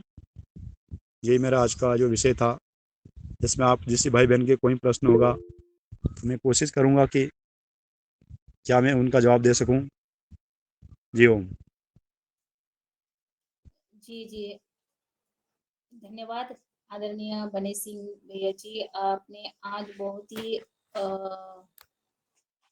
भावपूर्ण और आपका जो आज का मार्गदर्शन रहा और प्रेरणादायी तो बिल्कुल है ही, मगर बहुत अच्छा आज का आपका मार्गदर्शन रहा और आज आपको सुनकर हम सभी धन्य हो गए। और मैं आगे, हमारी कल्पना बहन जी ने हैंड राइज किया है, तो वो आपसे क्या सवाल करना चाहती है या पूछना चाहती है, तो मैं सादर निवेदन करती हूँ आपसे। जी। बने सिंह भाई साहब को मैं, उनके जो विचार है अंदर जो भरे पड़े थे वो अभी काफ़ी निकले नहीं है, अभी तो थोड़ा सा दिखाया है, उन्होंने बताया है। और आपकी कृषि में अभी क्या क्या फसल हो रही है और गौ आधारित आप कैसे कृषि करते हैं, और आपने जो संतरों का बताया है कि संतरे अभी भी फले हैं क्या, और जो अभी गौ माता का जो आपका जो यज्ञ चल रहा है कितने दिन रहेगा, और आपकी जो आपने बोला कि योगाहार प्रोग्राम से आपकी भ्रांति दूर हुई है, तो उस वो कौन सी भ्रांति दूर हुई है उसको स्पष्ट बताइएगा। जी भैया जी। जी, मेरी भ्रांति ये थी कि क्या जो मैं मार्ग पे चल रहा हूँ वो श्रेष्ठ मार्ग है, और क्या मेरा जो विज्ञान है वो परम विज्ञान है। मेरे गुरुदेव ने आशीर्वाद दे करके कहा था कि गो विज्ञान परम विज्ञान है। परंतु उस वक्त क्या हुआ कि मैं एक ही गुरु की शरण में गया था, और वहां से मुझे थोड़ा सा भ्रम तो था दिल के अंदर कि गौ माता राष्ट्र माता है, गौ माता राष्ट्र ऋण है, और गौ माता ही सब देवों की माँ है, पंच तत्वों की माँ है। फिर भी मुझे यकीन था नहीं था कि जैसे बड़े बड़े वैज्ञानिक देश भर में धुरंधर बड़े बड़े बातें कर रहे हैं कि हमने ये विकास किया, हमने ये विकास किया, हमने ये आविष्कार किया, हमने वो आविष्कार किया। अरे आविष्कार नहीं किया उन्होंने, तो विनाशकार किया है केवल। आविष्कार तो हमारे ऋषि मुनियों ने पहले आविष्कार करके हमको दे दिया कि इस पथ पर आप चले आना। हाँ, जब हमारे इंसानों की मृत्यु होती है ना, तो उनको त्रिवेणी संगम पर ले जाके उसके बेटा उसको पिंडदान करता है और कहता है कि गोदान, ब्राह्मण को गोदान दीजिए तो तुम्हारे माता पिता को त्रिवेणी नदी से पार होने का अवसर मिलेगा। ऐसा उनको बताते हैं। तो हम बने बचपन से सिंह हमारी गौ माता की शरण में जाइए, तो बने सिंह भैया त्रिवेणी संसार ही है और इसको पार करने का विज्ञान हमारी गौ माता में ही सिर्फ। जी। हाँ हाँ भैया जी, मतलब आपका है कि गौ माता राष्ट्र माता है और सबसे श्रेष्ठ है, और इसका संवर्धन करना चाहिए। आपकी भ्रांति दूर हुई और आप जो सोच रहे थे वो सही सोच रहे थे, यही आप मतलब बताना चाह रहे हैं क्या, मैं जैसे समझ पा रही हूँ। हनी सिंह भैया जी, जी जी। जो भ्रांति दूर हुई बोले थे आपको स्पष्ट में कि गौ माता के बारे में जो आप सोच रहे थे वो सच में बहुत अच्छा है, ये मैं समझ पा रही हूँ। और मैं आपसे और एक सवाल कर रही हूँ कि गौ माता के बगैर क्या हम प्राकृतिक कृषि और जैविक कृषि कर सकते हैं क्या? ये छोटा सा सवाल। नहीं कर सकते दीदी, संभव नहीं है। अगर जी कोई धन्यवाद। संभव भी हो तो लाके बताए ना। जैसे अपन अपन सभी लोग मिलकर के एक प्रयास कर रहे हैं कि भारत के कोने कोने से हम श्रेष्ठ विज्ञान और श्रेष्ठ ज्ञान की खोज कर रहे हैं। ये हम सभी लोगों का प्रयास है। अगर हमारे बीच में अगर कोई आता है, अगर वो साबित करके दिखाता है, कि दिखाता ही नहीं, वो साबित करके अगर दिखा देता है, तो मैं सारे जीवन पर उसके घर पे झाड़ू लगाऊंगा। भैया जी, भैया जी बने सिंह जी, जी भैया जी मैं चीज बोल रही हूँ कि कहीं कहीं जगह गौ माता का दोहन भी तो हो रहा है ना, ऐसा भी हो रहा है, उसको भी रोकना होगा। दोहन हो रहा है अपने स्वार्थ के लिए, दूध के लिए, कितना दवाई लगा के इंजेक्शन लगा के दोहन कर रहे हैं, उसको भी कहीं रोकना होगा। गौ माता का संवर्धन तो करना होगा, लेकिन जितनी आवश्यकता है उतना, और रोकना भी होगा कहीं जो दोहन हो रहा है उसको भी। बस इतना सा बोलना चाहूंगी। धन्यवाद। ओ मेरे सवालों का जवाब मिल गया। जी धन्यवाद। दोहन क्या, पूरे देश भर में हमारे पुण्य भूमि भारत को बर्बाद करने की योगदान जो भूमिका रही, वो एक जगह से उन्होंने प्रहार नहीं किया। राक्षस लोगों ने हर जगह से प्रहार किया है। हमारी शिक्षा के ऊपर उन्होंने प्रहार किया है, हमारी संस्कृति को उन्होंने प्रहार किया, हमारे आयुर्वेद को उन्होंने प्रहार किया है, हमारा बैठने चालने उठने बैठने का ढंग तक उन्होंने प्रहार किया है। हमारे पानी पीने का जो, जैसे हमारे पूर्व जिस लोटे में पानी पीते थे, वो लोटे का वजन होता था कम से कम 1 किलो से 2 किलो। इतना वजन लोटे का इसलिए होता था कि इंसान अगर पानी पिएगा तो उसके वजन के कारण उसके गर्दन झुक जाएगी और झुक करके वो पानी पिएगा। परंतु आज हमें बाटल में पानी भर के दिया है और गर्दन ऊंची करके पानी पी रहे हैं हम, तो सब हम पोल्ट्री फार्म के मुर्गे बन गए हैं हम। हमारा खान पीन को ही उन्होंने बदल के छोड़ा है, गौ माता के ऊपर ही प्रहार नहीं किया है। हम देखो ना, हम शिक्षा ग्रहण करने जाते थे तो नीचे टाट पट्टी पे बैठते थे। हमारे गुरुकुलों में हमारे ऋषि मुनियों जो हमारे हमारे गुरुकुलों में, उनको सबको नीचे बैठा करके वो उनको पढ़ाते थे। तो सीधे बैठने से, रीढ़ की हड्डी सीधे रहने से और गर्दन सीधी रहने से हमें विद्याओं का अध्ययन जल्दी हो जाता था और हमारे पाचन शक्ति भी डाइजेशन नहीं होती थी। आज हम विद्यालयों में जाते थे, जाए जाए तो वहाँ क्या होता है कि टेबलें लगा दी हैं, वो टेबल पे बच्चों को बिठा दिया है, तो हमारा डाइजेशन तो वहीं तो खराब हो गया।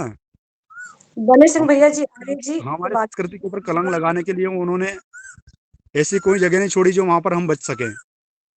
बने सिंह आर्य जी, जी भैया जी बाकी लोगों के भी हैंड रेस है, उनके भी सवाल ले लीजिए जी। जी जी, धन्यवाद। जी, धन्यवाद बने सिंह भैया। और मैं आगे हैंड राइज दुबे सर का है, आदरणीय अनिल भाई जी का है। सबसे पहले मैं आदरणीय श्री पवन कुमार सर से निवेदन करती हूँ कि आप आइए, और आज के जो हमारे मुख्य वक्ता है आदरणीय बने सिंह जी ने बहुत अच्छे से आज मार्गदर्शन दिया, अपने विचार मार्गदर्शन देने का कार्य करे। जी आदरणीय पवन कुमार सर। जी, जी, धन्यवाद। बहुत समय हो गया है, समय की देखते हुए, और मुझे भी आगे जाना है। तो आज का जो सत्र हमारा रहा बन्ने सिंह जी का, बहुत सुंदर, लेकिन मेरे डिफरेंस ऑफ ओपिनियन है कई सारी बातों पर। उसको लिए अभी मैं बातचीत नहीं करूँगा, बन्ने सिंह जी आएँगे यहाँ पर हरिद्वार में, तो उस समय हम मौका लगेगा तो हम आमने-सामने बैठ के जो भी लड़ाई करनी है इसको कर लें। और क्योंकि विचार हमारे अपने हैं, अपने अनुभव आधारित हैं, तो कोई भी चीज़ जो है सबके लिए बराबर नहीं होती है। जैसे कोई भी खेत जो है ना, उसकी स्थिति सबकी अलग होती है, उस तरह से हमारे विचारों की भी स्थिति अलग है। तो हम इसके ऊपर बातचीत करेंगे, बहुत सारे विषय हैं। और एक बड़ी महत्वपूर्ण चीज़ है जिसको हमें समझना चाहिए, वो है, जो मैं बार-बार कहता हूँ, कि हमारी प्रकृति की एक क्षमता है, एक धारण क्षमता है। तो अगर हम धारण क्षमता को ध्यान में रख के करते हैं, और हम ये भी ध्यान रखते हैं कि आदमी ने कितना उसमें से दोहन कर लिया है, और अभी वर्तमान में उन मटेरियल जो अ ओर के रूप में या मेटल के रूप में या अन्य चीज़ों के रूप में उपलब्ध हो रहे हैं, उसकी वर्तमान में कितनी उपलब्धता है। इस चीज़ को भी जब हम ध्यान में रखेंगे तो हमें पता लगेगा कि सब कुछ अनलिमिटेड नहीं है, हमारी कुछ सीमाएँ हैं, उन सीमाओं में ही रह करके आदमी अपना विकास कर पाता है। उसी को ध्यान में रखते हुए वो आगे बढ़ता है। उसमें बिल्कुल बाज़ार की जो ताकतें हैं और जो पैसा कमाने की जो लत लगी है मनुष्य को, वो कई बार बहुत ज़्यादा हावी हो जाती है। इसलिए हम कई सारी पुरानी चीज़ों को छोड़ के नई चीज़ों की तरफ बढ़ते हैं। लेकिन उसको हम विकास भी कहते हैं, उसकी परिभाषा डेवलप, और सब जगह पर ये डेवलपमेंट सही नहीं भी होता है। तो इन सब चीज़ों पर मैं फिर से बातचीत करूँगा। लेकिन मैं इसलिए अपनी बात ये कहना चाह रहा हूँ कि मैंने एक गूगल फॉर्म दिया हुआ है और उसमें अभी चैट बॉक्स में पड़ा हुआ है। जो साथियों ने गूगल फॉर्म नहीं भरा हुआ है, विशेषकर उस चीज़ पर है कि हमारी इस योगहार से सीख क्या है, तो आप गूगल फॉर्म को भरिए, हिंदी, अंग्रेजी जो भी भाषा में भरना है उसको ज़रूर दीजिए। उसको हम मॉनिटर कर रहे हैं कि किसके आगे हैं, किसके नहीं आए हैं। तो करीब अभी तक के 15 लोगों के हमारे गूगल फॉर्म आ गए हैं जो सीख पर आधारित है।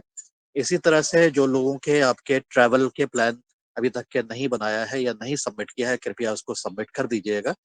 जिसको कि हम अभी तक के मेरे 60 लोगों के पंजीकरण हो गए हैं अभी तक के, लेकिन ये आंकड़ा करीब 100 से ज़्यादा जाने का है और 150 भी हो सकते हैं, ज़्यादा भी उससे हो सकते हैं, क्योंकि स्थानीय भी लोग आ सकते हैं इस कार्यक्रम में। साथ में मैं पुनः बताना चाह रहा हूँ कि हमारे आने की जो व्यवस्था है, आप इस तरह से प्लान करिएगा कि आप 1 तारीख को आएँ और 4 तारीख की सवेरे यथासंभव वहाँ से प्रस्थान लें, क्योंकि और ट्रेनिंग भी हो रही है। कल मैं ट्रेनिंग सेंटर में गया था और रंजना जी इसके बाद अगर समय मिलेगा या नहीं तो कल मिलेगा, तो ट्रेनिंग वेन्यू की लोकेशन, उसकी फ़ोटो, उसके ट्रेनिंग हॉल जो है हमारा, उसका जो हमारे रहने की सुविधा है, उसकी फ़ोटो, ये सब आपको कल दिखा देंगे और तो उससे आपको ये पता लग जाएगा कि हम किस जगह पर जाने वाले हैं। जो भी लोग आ रहे हैं उनको अपने साथ तौलिया ज़रूर लाना है। तौलिया का वहाँ पर इंतज़ाम नहीं है, बाकी साबुन और शायद पेस्ट तो वहाँ पर मिल ही जाएगा, लेकिन तौलिया आप ज़रूर लाइएगा। और रहने की सुविधा उत्तम है। अभी 500 लोगों की ट्रेनिंग नेपाल के हमारे जो साथी हैं उनकी हो रही थी और पिछले कई दिनों से हो रही है, लंबी-लंबी ट्रेनिंग हो रही है। जो भी लोग आएँगे उनको एक सर्टिफ़िकेट भी दिया जाएगा और बाकी मेरा मिनट टू मिनट प्रोग्राम बिल्कुल तैयार हो गया है। आज उसका अनुमोदन के लिए मैं उसको भेजूँगा। उसमें हमने उसका नाम जो दिया है कार्यक्रम का, इस तरह से लिखा है कि योगाहार से उद्यमिता और स्वावलंबन की ओर। तो इस तरह से इसका नामकरण अभी तक के दिया है, प्रस्तावित किया गया है और मुझे हमें अपेक्षा है कि जो भी लोग आएँगे, वो अपने कार्यक्रम को करते हुए, और जो हमारा जो समय है, उसमें हमने सवेरे 5:30 से अपनी योग कक्षा को लेते हुए शाम को जब तक के आप करना चाहेंगे वहाँ पर उपलब्ध है और उसमें बीच में खाने और बाकी व्यवस्थाएँ काफ़ी उत्तम हैं, काफ़ी अच्छी हैं, आपको भी अच्छा लगेगा। और सवेरे हम यज्ञ का भी कार्यक्रम करेंगे वहाँ पर, यज्ञ भी होगा योग के बाद।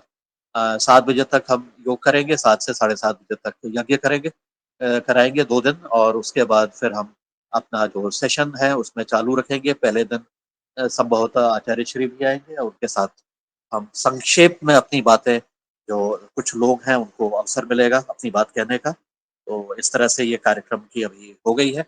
जैसे कार्यक्रम की पुष्टि होती है तो फिर मैं एक गूगल ग्रुप बना करके, गूगल व्हाट्सएप ग्रुप बना करके सबको उसकी और सूचनाएँ देते रहेंगे, जिसमें जो भी व्यवस्थाएँ करने वाले लोग हैं उनका नाम, उनका फ़ोन नंबर, एडवांस में हम सब दे देंगे। रूम्स की जो व्यवस्था है उसमें महिलाओं के लिए अलग ब्लॉक है और पुरुषों के लिए अलग ब्लॉक है।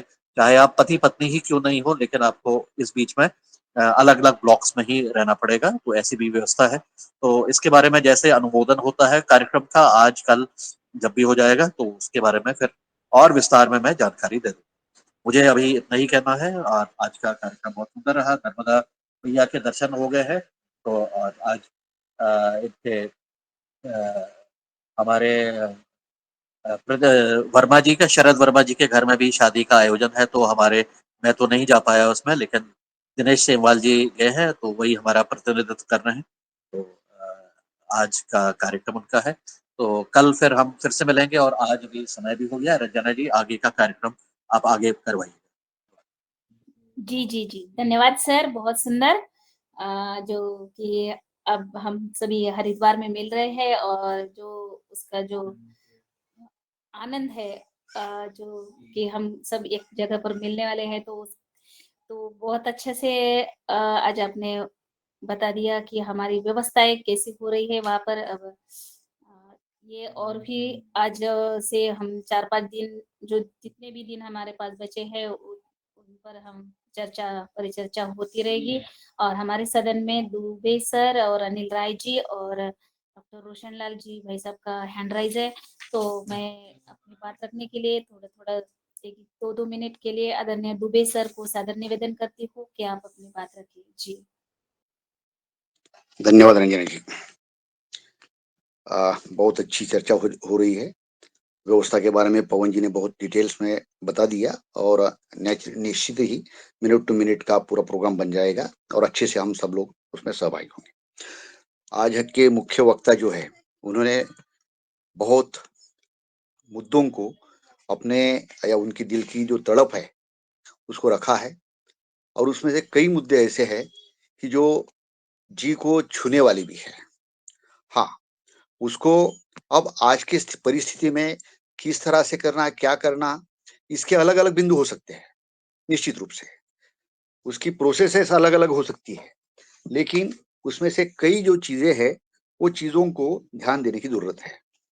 अब इस संदर्भ में जो कुछ प्रयास हुए और जो होना चाहिए उसके बारे में बस 1 मिनट में मैं बोल दूंगा।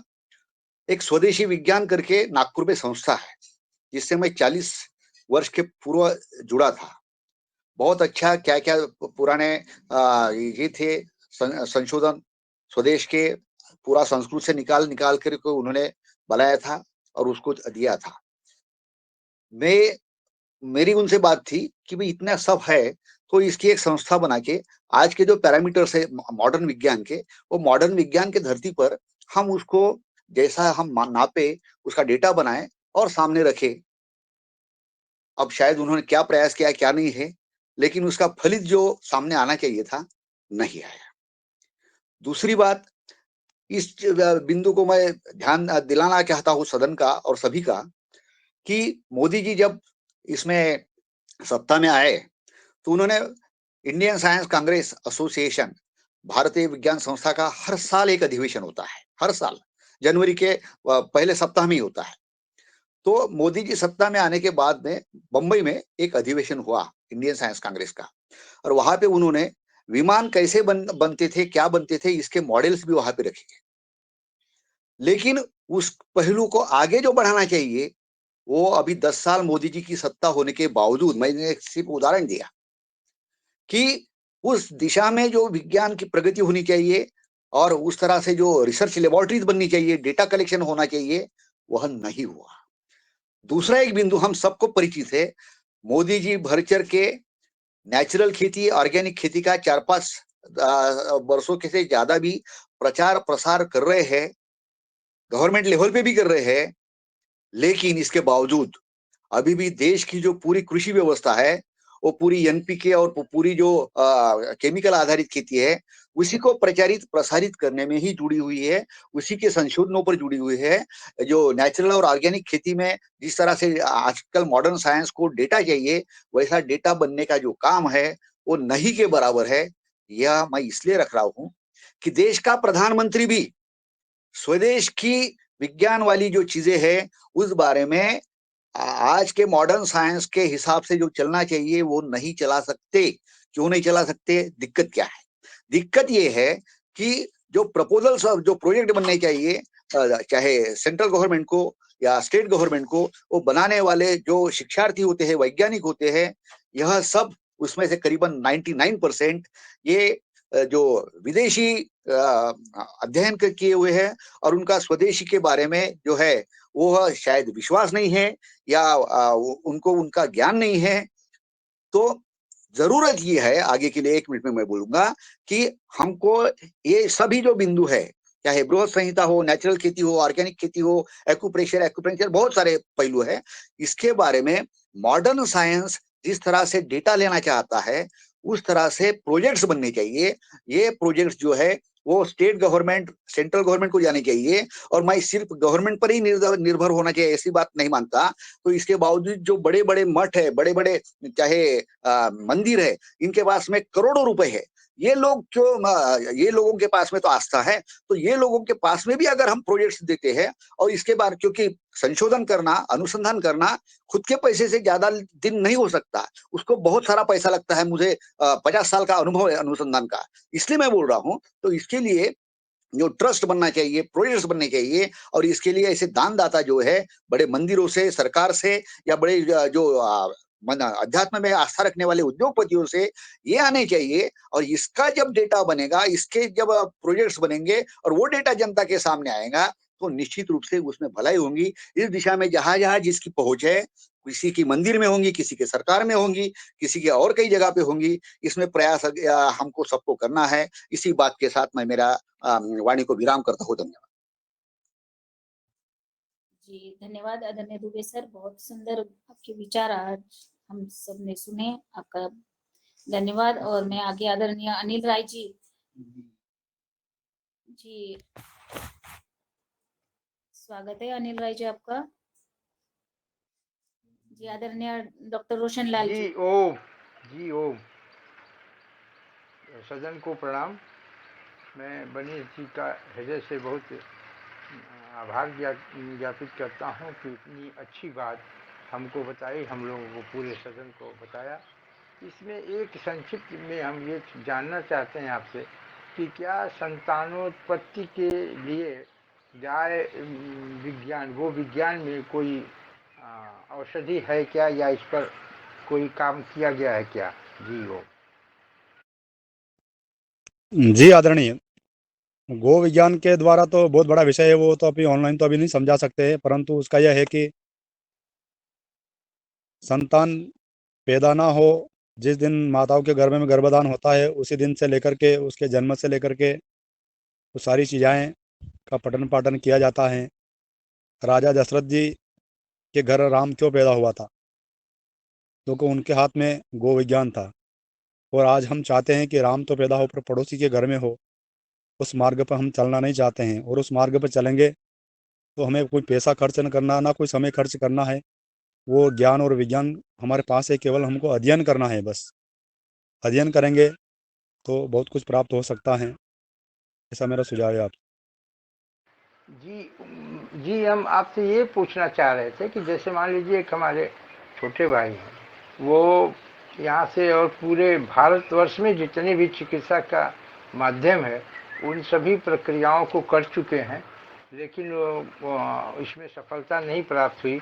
तो क्या कर सकते हैं ये बताने की कृपा करें, और अगर क्या उनको उनकी उम्र नंबर है, दे दें तो क्या हम बात करें।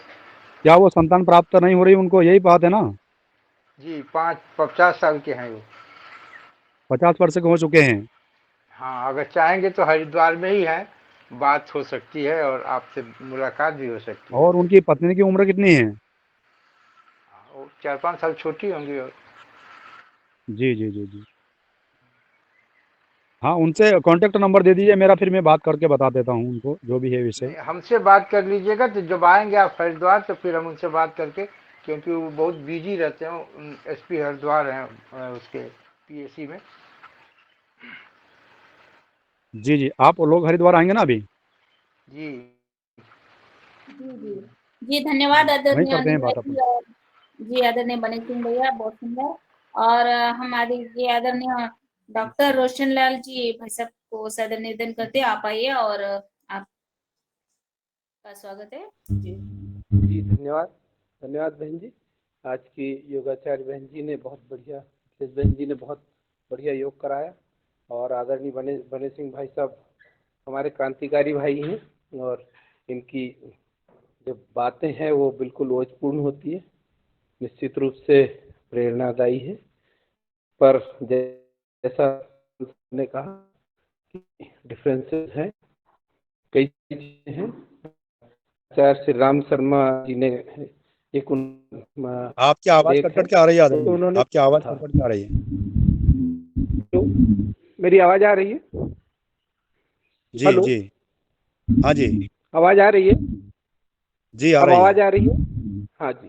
जी जी आ रही है। मैं आपका जो आज का वक्तव्य था बहुत ओजपूर्ण था, और वैसे ही आपके विचार क्रांतिकारी रहते हैं, निश्चित रूप से आपको साधुवाद। पर डिफरेंसेस है। मैं क्योंकि फोन पे डिफरेंसेस हम नहीं कर सकते, उससे फिर और विचारों में वो आएगा। तो निश्चित रूप से जब कभी बातें होगी, पवन सर ने भी आपसे कहा है कि अब जब बैठेंगे तो बात नहीं, करेंगे। आपके मन का भ्रम क्या मैं है बोलिए ना। आप तो सर्व परिवर्तन नहीं क्या नहीं, आएगा बोलिए ना, आप तो आगे। भाई साहब, भ्रम नहीं, हम बातें करने की बात करेंगे। मैं एक वक्तव्य उसमें जोड़ना चाह रहा हूँ। आचार्य श्री राम शर्मा जी ने एक कहा था, सारा पुराना अच्छा नहीं होता और सारा नया खराब नहीं होता। तो समन्वय, बीच की स्थिति, हमेशा हमारे धर्म ग्रंथों में भी कहा गया है, हमारे सभी उसमें कहा गया कि साम्यता।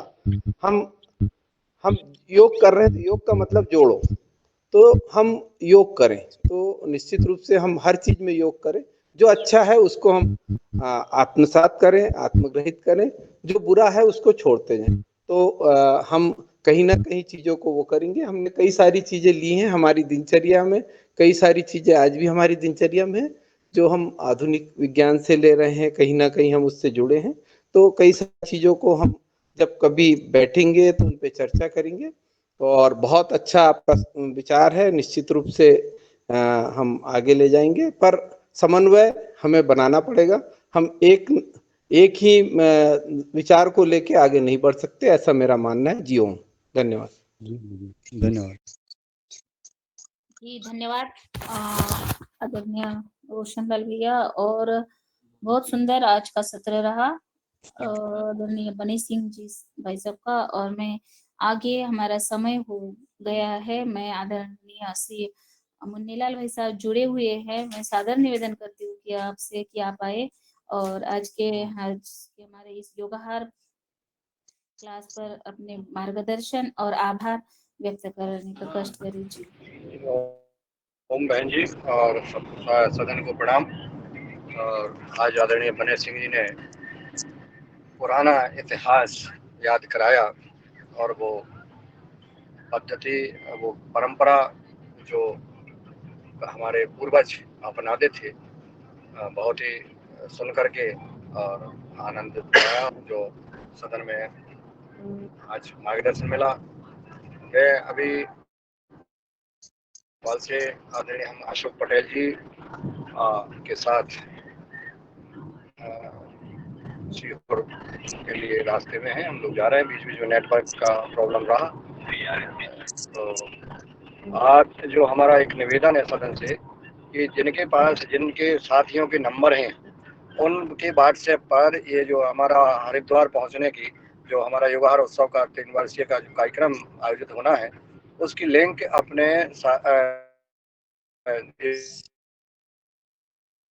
भेज दें, ताकि वो समय से लिंक में अपना भर दें और हमारा क्लियर हो जाए कि कितने व्यक्ति कब आ रहे हैं। जैसा आदरणीय पवन जी ने कल भी कहा था, आज तो चूंकि हमने नहीं सुन पाया था। तो मेरा निवेदन है कि सभी आपस में एक दूसरे को लिंक जो है शेयर कर दें। ये काम सिर्फ व्यक्ति का नहीं है, हम सबकी जो जिम्मेवारी है। और ये एक दूसरा एक फीडबैक फॉर्म भी बनाया है, तो वो ही अपन जो है कोई अपने बारे में आपका क्या परिवर्तन है वो भी जो है फीडबैक भरने का कष्ट करें। इस निवेदन के साथ मैं आभार भी ज्ञापित कर दूं सभी का। तो जो लिंक सभी को डालना है बाहर से। चलो, ये आदरणीय रजना किनीकर जी, आदरणीय अनिल राय जी, आदरणीय शशिकांत तिवारी जी, आदरणीय बने सिंह नाहर जी जो आज हमारे मुख्य वक्ता और चीफ गेस्ट के रूप में आज इन्होंने मार्गदर्शन दिया है, आदरणीय भगवान दास कुशवाहा जी, आदरणीय बिंदेश्वर तिवारी जी, आदरणीय डॉक्टर किशोर दुबे जी, आदरणीय डॉक्टर रोशनलाल राउत जी, आदरणीय गणपत लाल जी, आदरणीय कल्पना खोटले जी, आदरणीय कृष्ण कुमार जी, आदरणीय माया दीप शर्मा जी, आदरणीय आज की योगाचार्य वीरांगना मिथिलेश सिंह जी, आदरणीय अनिल जी PFSP आदरणीय राजश्री कुशवाहा बहन जी, आदरणीय रामाधर जी, आदरणीय रविशंकर मेहरा जी, आदरणीय रूप सिंह राजपूत जी, आदरणीय उमाशंकर जी, आदरणीय डॉक्टर विनोद भट्ट जी, आदरणीय रविशंकर मेहरा जी, आदरणीय मुकेश मालवीय जी सहित सभी भाई बहनों को आभार ज्ञापित करता हूँ और निवेदन करता हूँ कि सभी अपनी अपनी उसमें गूगल फॉर्म भरने का कष्ट करें। आदरणीय मिथिलेश सिंह जी का हैंडरिच है आगे का जी, वो मैं ये जानना चाह रही थी कि जैसे बताया था कि जो हम काम करते हैं कि वो दूसरा फॉर्म हमें मिलेगा, उसी की जानकारी अच्छे से चाह रही थी। जी आपको मिल जाएगा, आपको मिल जाएगा, अभी मैं भेज देता हूँ। जी, एक बात और मेरे को कहनी है कि जैसे अभी हम ना बहुत ज्यादा व्यस्त चल रहे कई बहुत दिनों से, पहले इलेक्शन की वजह से, फिर मैं बहू के पास जाना पड़ा, उन्हें अचानक चोट लगी, तो हमारे पेड़ आए हुए रखे हैं। अभी जो हीरालाल भाई साहब का हमने जो जन्मदिन मनाया था, तो उनका पेड़ लगा करके मैं जो वीडियो भेजूंगी, एक बार मुझे उनका हीरालाल भाई साहब का नंबर भेज दे तो वो वीडियो हम उनको सेंड कर देंगे। और वो कार्य हम आज करने वाले हैं, बहुत सारे पेड़ हमारे इकट्ठे हो गए हैं व्यस्तता के कारण, तो हम आज उनको लगाएंगे। कल हमारे यहाँ बहुत भीड़ रहती है, पूरा दिन कोई रास्ता नहीं बचता, सुबह से शुरू हो जाता है 9 बजे से और रात के 2 बजे हमारी यात्रा समाप्त होती है। तो कल हम हनुमान जी के लिए भी एक जी पौधा बहन लेके जी, आए हैं। हीरालाल जी का नंबर तो मैं भेज देता हूँ, परंतु ग्रुप में ही वो फोटो वगैरह डाल दें ताकि अन्य लोगों को भी प्रेरणा मिले। मैं हीरालाल जी का नंबर आपको भेज देता हूँ। जी जी जी जी जी, आप चैट बॉक्स में डाल दो भैया उनका नंबर।